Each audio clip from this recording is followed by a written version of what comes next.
Hi, and welcome to my channel in this video. For those of you who are new here, people call me Em, and I identify as a grey AroAce.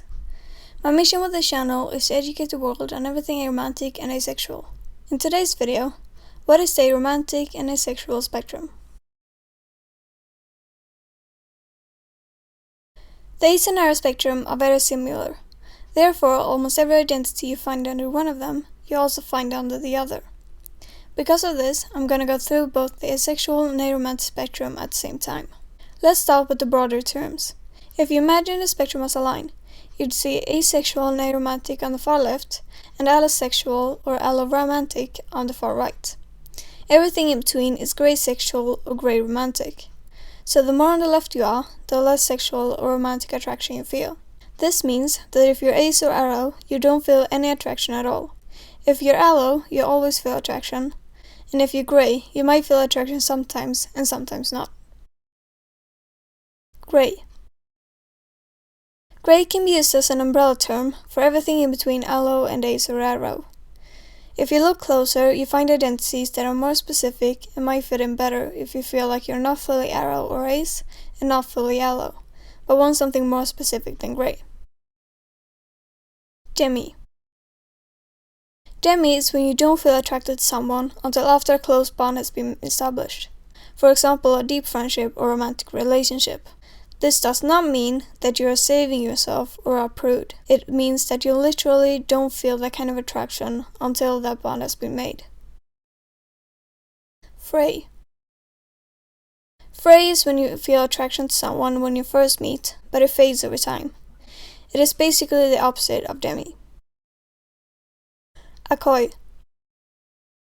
Akali is when you feel attraction, but when that attraction is reciprocated, it fizzles out. It can also be used when you feel attraction, but don't feel the need or desire to act upon it, or have the feelings reciprocated.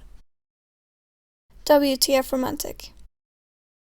WTF Romantic is when you don't see the lines between romance and friendship. You can also use it if you can't define romantic attraction, and can't say for sure you don't experience it, and therefore don't want to identify as aromantic. There isn't a sexual counterpart for this to my knowledge.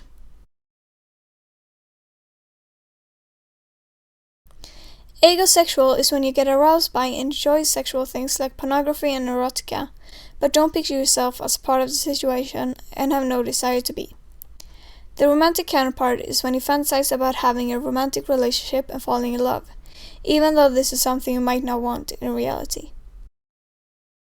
Cupio. Similar to Ago, Cupio is when you desire a romantic or sexual relationship, even though you don't feel that kind of attraction. Placio. Placio is when you feel little to no desire to receive sexual or romantic acts, but are okay with giving it. Flux. Flux is when your sexuality changes depending on time, situation, or sometimes mood.